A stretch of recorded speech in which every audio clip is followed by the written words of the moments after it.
नमस्कार. Welcome back to my YouTube channel. मला ह्या आधीच्या व्हिडिओसाठी जो काही तुम्ही प्रतिसाद दिलात भरभरून त्यासाठी खूप खूप मनापासून धन्यवाद. आणि तुम्ही असंच मला प्रतिसाद देत राहावं अशी माझी इच्छा आहे. बरेच जणांचे मी कमेंट्स वाचलेले आहेत आणि यापुढील जे काही व्हिडिओज बनत जातील सो ते त्या कमेंटला उत्तर ह्या अनुषंगाने मी बनवण्याचा नक्की प्रयत्न करीन. सो त्यामध्येच बऱ्याचशा कमेंट मी वाचल्या आणि त्यानुसार मला असं वाटलं की आज मी रिस्क रिवॉर्ड याविषयी एक व्हिडिओ करावा. तर काय असतं रिस्क रिवॉर्ड? सो स्ट्रॅटेजीच्या व्हिडिओमध्ये तुम्ही बघितलं असेल की चार्टवरती दाखवताना मी 1:2 रिस्क रिवॉर्ड आणि अशा पद्धतीचे शब्द वापरले. तर रिस्क रिवॉर्ड खरं तर काय आहे? So before going to risk reward आपण असं बघूया की ट्रेडिंगमध्ये आउटकम काय असू शकतात. ठीक आहे. सो ज्या कोणाला असं वाटतं की ट्रेडिंगमध्ये शुअरिटी आहे, म्हणजे जर मी एखाद्या ट्रेडमध्ये एंट्री घेतली तर त्याच्यामध्ये मला शुअरली प्रॉफिटच व्हायला हवं असं जो काही खूप जणांचा हट्ट असतो, तर इथे एक कटू सत्य मी सांगू इच्छिते. ते म्हणजे असं की ट्रेडिंगमध्ये शुअर शॉट किंवा 100% असं काहीच नसतं. ठीक आहे. इथे प्रोबॅबिलिटीची भाषा बोलली जाते. सो जर का तुम्हाला एक प्रॉफिटेबल ट्रेडरची जर्नी करायची असेल तर तुम्हाला नक्कीच ही प्रोबॅबिलिटीची भाषा समजून घेणं गरजेचं आहे. सो काय असते ही प्रोबॅबिलिटीची भाषा? ही प्रोबॅबिलिटीची भाषा म्हणजेच असतं रिस्क रिवॉर्ड. सो थोडक्यात सांगायचं म्हटलं म्हणजे जर मी एका चक्रव्यूहामध्ये जर एंट्री केली तर त्या चक्रव्यूहातून बाहेर येण्याचे सुद्धा माझे काय मार्ग आहेत हे मला कम्प्लिटली माहिती असायला पाहिजेत. म्हणजेच काय तर त्या ट्रेडमध्ये मी जेव्हा एंट्री घेते तर तेव्हा त्या ट्रेडमध्ये एंट्री घेतल्यानंतर माझे एक्झिट्स काय असायला पाहिजेत हे मला ट्रेडमध्ये एंट्री घ्यायच्या आधीच ह्या गोष्टींची कल्पना असणं गरजेचं आहे. आणि काय प्रकारचे एक्झिट्स आहेत माझे? फक्त 2 प्रकारचे एक्झिट्स आहेत माझे. एक म्हणजे स्टॉप लॉस, हा माझा एक्झिट आहे, आणि टार्गेट हे माझं दुसरं एक्झिट आहे.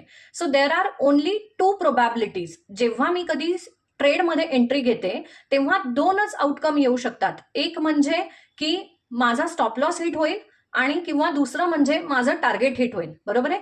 तर ह्या 2 प्रोबॅबिलिटी सोडून एकतर मी माझा ट्रेड एक्झिट करता कामा नये.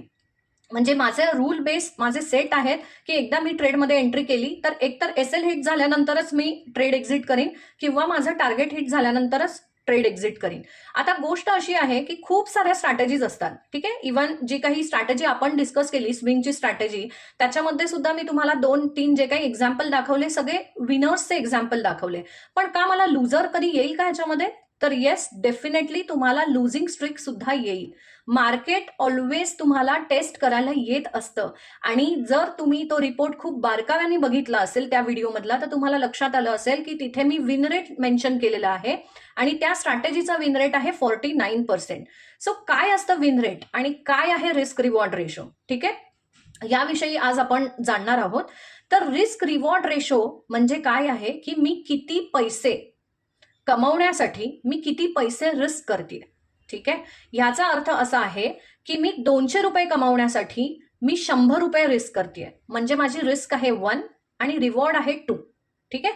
तर आता आपण ह्याचं मॅथमॅटिकल कॅल्क्युलेशन आणि हे कशा पद्धतीने वर्क करतं हे मी तुम्हाला सगळं दाखवणार आहे.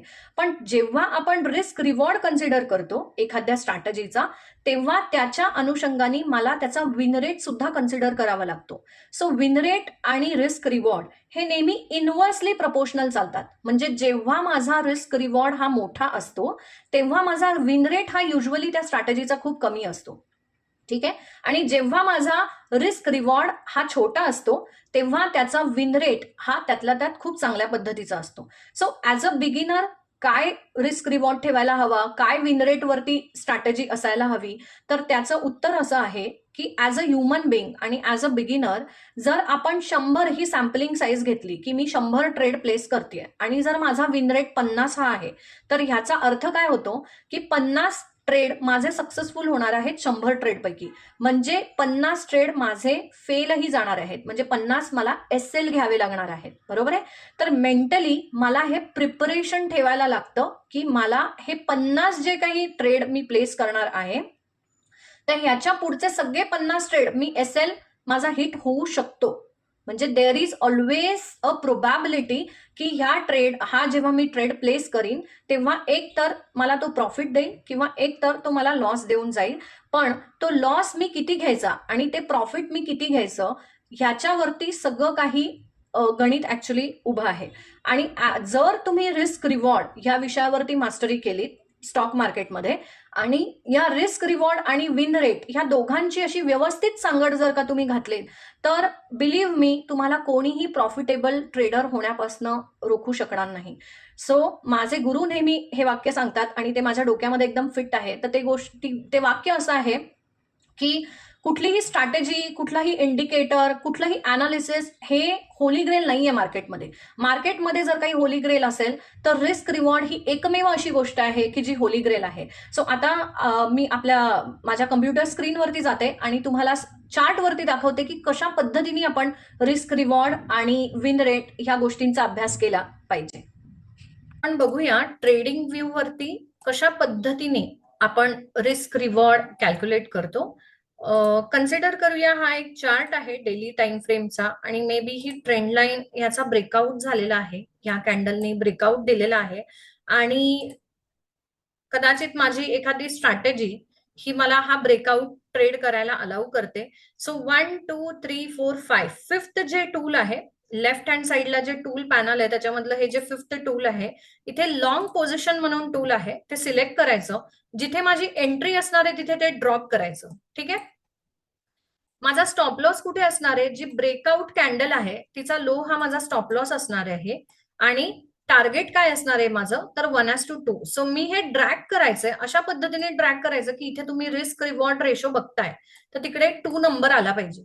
ठीक आहे. आता जर ह्याच्यामध्ये जे काही व्हॅल्यूज आहेत ठीक आहे म्हणजे एंट्री जी काही कन्सिडर केली आहे, स्टॉप लॉस जे काही कन्सिडर केलंय आणि टार्गेट जे काही कन्सिडर केलंय ते जर मला एडिट करायचं असेल तर मी त्या टूलवरती डबल क्लिक करू शकते आणि त्याच्यानंतर इथे मी एंट्री प्राइस मॉडिफाय करू शकते. जर मला 858 ला मी ऍक्च्युअल एंट्री घेतली आहे आणि 829 हा माझा स्टॉप लॉस आहे आणि 916 हे माझं टार्गेट आहे. ठीक आहे. तर अशा पद्धतीने हे तुम्ही मॉडिफाय करू शकता टूल. आता दुसरा भाग असा आहे की हे मी 1:2 रिस्क रिवॉर्ड घेऊन इथे ट्रेड माझा क्लोज करते. ठीक आहे. आणि हा ट्रेड वरती अजून हा ट्रेंड चालू आहे आणि पुढे प्राइस हायर हाय बनवतच चाललेली आहे. पण माझ्या रूल नुसार जर माझी स्ट्रॅटेजी मला म्हणतेय की 1:2 ला एक्झिट करायचं तर दॅट मीन्स की मला 1:2 ला एक्झिट करणं बांधील आहे. ठीक आहे. कारण की अदरवाईज काय होईल हा पर्टिक्युलर एक ट्रेड मला कदाचित खूप जास्त रिवॉर्ड देत असेल पण कदाचित दुसरा ट्रेड जस्ट 1:2 हिट करेल आणि तिथून खाली येईल. मग जेव्हा मी तिथे 1:2 प्रॉफिट बुकिंग करणार नाही तर मग माझं माइंडसेट मला काय सांगेल अरे नाही मी 1:2 ला प्रॉफिट बुक करायला पाहिजे. जेव्हा मी एखादा ट्रेड असं बघीन की अरे हा तर 1:2 पेक्षा मला जास्त देतोय मग तरीही मी 1:2 ला का बाहेर पडले तर मग त्या क्षणाला मला असं वाटेल की नाही मी होल्ड करायला पाहिजे. सो हे सगळे सायकोलॉजिकल जे फॅक्टर्स आहेत ना जे ऍक्च्युअल एक्झिक्युशनच्या वेळेला आपण फेस करतो तर त्याला एकमेव आन्सर असा आहे की तुमचे जे काही स्ट्रॅटेजीचे रूल्स आहेत हे तुम्ही लिहायला पाहिजे आणि consistency is the key. So consistently तेच रूल्स रिपीटेडली जेव्हा तुम्ही एक्झिक्यूट करता आणि त्याचं जे काही जर्नलिंग करता प्रॉपरली आणि त्या जर्नलचं अनालिसिस करता तेव्हाच तुम्हाला कळू शकतं की नक्की हा पर्टिक्युलर रूल कशा पद्धतीने चालणार आहे आणि तो कितपत चालणार आहे.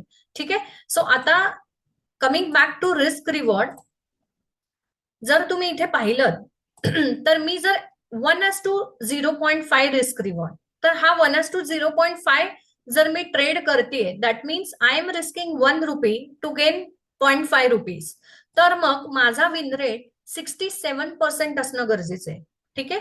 जर माझा 1:1 रिस्क रिवॉर्ड म्हणजे 1 रुपया कमावण्यासाठी जर मी 1 रुपया रिस्क करते तर माझा 50% विन रेट असणं गरजेचं आहे. आणि इथे मला मी सांगू इच्छिते की हे विन रेट ब्रेक इव्हनचे आहेत. सो इथे ब्रेक इव्हन नंतर प्रॉफिट आणि ऍक्च्युअली कॉस्ट सुद्धा कन्सिडर करता हे विन रेट ऍक्च्युअल एक्झिक्युशन मध्ये तुम्ही टाकलेत तर हे विन रेट वाढतीलच. ठीक आहे. म्हणजे रिक्वायर्ड विन रेट नक्की वाढतील.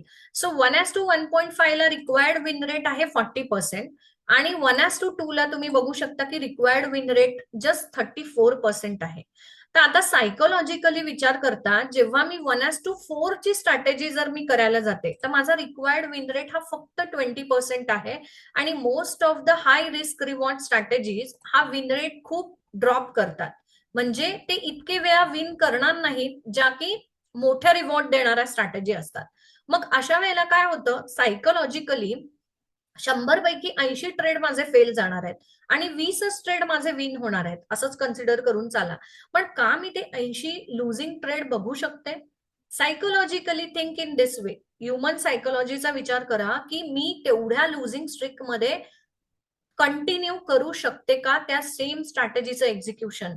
होतं काय की मला मल्टिपल कन्झिक्युटिव्ह लुझिंग स्ट्रिक आले, 3 लुजर्स आले, 4 लुजर्स आले, 5 लुजर्स आले, किती सस्टेन करू शकतो माणूस? माणसाला असं होतं की 5 किंवा 6 लुजर्स नंतर, कन्झिक्युटिव्ह लुजर्स नंतर आपल्याला असं वाटतं की ही स्ट्रॅटेजी आपल्यासाठी काम करत नाही आणि आपण ती स्ट्रॅटेजी सोडून देतो आणि आपण दुसरी स्ट्रॅटेजी करायला घेतो. सो स्ट्रॅटेजी हॉपिंग होतं, जर का आपण व्यवस्थित बॅलन्स ठेवला नाही विन रेट आणि रिस्क रिवॉर्डचा. सो मी इथे सांगू इच्छिते की बॅलन्स कसा ठेवायचा. 1:2 रिस्क रिवॉर्ड कन्सिडर करा कुठलीही स्ट्रॅटेजी बॅकटेस्ट करताना. आणि विन रेट मात्र साधारणतः 40 ते 50% जर का त्या स्ट्रॅटेजीचा विन रेट असेल, तर तुम्ही ऑलवेज इन विनिंग पोझिशन राहाल. मग फक्त तुमच्या हातात एवढंच आहे की ती स्ट्रॅटेजी कन्सिस्टंटली एक्झिक्यूट करणं आणि त्याच्यामध्ये फक्त आपलं कॅपिटल हळूहळू हळूहळू वाढवत राहणं, एवढंच फक्त नंतर आपल्या हातात उरतं. ठीक आहे. आणि मग त्याच्यानंतर तुम्ही एका विनिंग जर्नीची सुरुवात करू शकता. ठीक आहे. सो अगेन, जर का आपण हे चार्ट वरती बघितलं की 1:2 रिस्क रिवॉर्ड, तर याच्यामध्ये अजून एक प्रकार असा असतो की तुम्ही काय प्रकारचं पोझिशन सायझिंग करताय. ठीक आहे. सो कन्सिडरिंग माझ्याकडे 1 लाखचं कॅपिटल आहे आणि this is the total capital of deployed into my broker account. तर as a beginner it is recommended की तुम्ही 1% ची रिस्क घ्यायला पाहिजे on total capital. 1% maximum risk per trade. ह्याच्यावरती जर तुमची रिस्क एक्सीड झाली, तर चान्सेस आहेत की तुम्ही तुमचं कॅपिटल ब्लो करू शकता. आणि स्टॉक मार्केटमध्ये सगळ्यात महत्वाचं काय आहे, तर सगळ्यात महत्वाचं आहे की तुम्ही तुमचं कॅपिटल किती प्रिझर्व करता, किती तुम्ही कॅपिटल चांगल्या पद्धतीने प्रिझर्व करू शकता आणि किती वेळ ते व्यवस्थित प्रिझर्व करून त्याच्यावरती इन्क्रीमेंट करू शकता, हे खूप महत्वाचं आहे. आणि कॅपिटल प्रिझर्वेशनसाठी 1% रिस्कचा रूल हा खूप इम्पॉर्टंट रूल आहे. मोस्ट ऑफ द टाइम जेव्हा ट्रेडर्स मोर दॅन 1% रिस्कने ट्रेड करतात, तेव्हा ते त्यांचं अकाउंट ब्लो करतात. ओके. आणि त्याच्यामुळेच ते एक सस्टेनेबल जर्नी पुढची करू शकत नाहीत. आणि जेव्हा तुम्ही तुमचं अकाउंट ब्लो करता, तेव्हा काय होतं, हा तुमचा फायनान्शियल लॉस सुद्धा आहे. ऍट द सेम टाइम तुम्ही सायकोलॉजिकल सुद्धा तुम्ही तो लॉस करता, कारण की मग तुम्हाला भीती वाटते, ट्रेडमध्ये एंट्री घ्यायची भीती वाटते, नवीन कॅपिटल डिप्लॉय करायची भीती वाटते. मग असे अनेक विचार यायला लागतात की हे सगळं खोटं आहे, हे सगळं खरं असेल का, समोरची व्यक्ती कमवते ठीक आहे, पण ती लक बाय चान्स कमवत असेल, मग कदाचित काहीतरी वेगळं असेल किंवा अशी काहीतरी भारी स्ट्रॅटेजी असेल त्यांच्याकडे की जी माझ्याकडे नाहीये. सो असं काहीही नाहीये. हे खूप आणि खूप महत्वाचे पण बेसिक रूल आहेत. एक म्हणजे रिस्क रिवॉर्ड, त्याच्या अनुषंगाने तुमचं विन रेट काय आहे स्ट्रॅटेजीचा, आणि रिस्क 1% ठेवणं पर ट्रेड, हे खूप बेसिक पण ऍक्च्युली कोर ट्रेडिंगचा हा एक पाया आहे असं म्हणा ना. म्हणजे जर मला पूर्ण माझ्या ट्रेडिंग जर्नीची एक बिल्डिंग उभी करायची आहे, तर हा पाया आहे रिस्क रिवॉर्ड आणि 1% रिस्क. म्हणजे रिस्क पर ट्रेड मी किती घेते, हा माझा ट्रेडिंग जर्नीचा आणि ट्रेडिंग सक्सेसचा पाया आहे. सो आय थिंक मला असं वाटतंय की या व्हिडिओ पुरतं इतकंच. जर का तुम्हाला हा व्हिडिओ आवडला असेल तर लाईक करा, सबस्क्राईब करा चॅनलला आणि मला कमेंट करून नक्की कळवा की तुम्हाला अजून कोणते व्हिडिओ आणि कोणत्या प्रकारची इन्फॉर्मेशन ऐकायला आवडेल. आणि कोणत्या प्रकारचे डिस्कशन्स आवडतील. Thank you so much for listening and thank you so much for your support.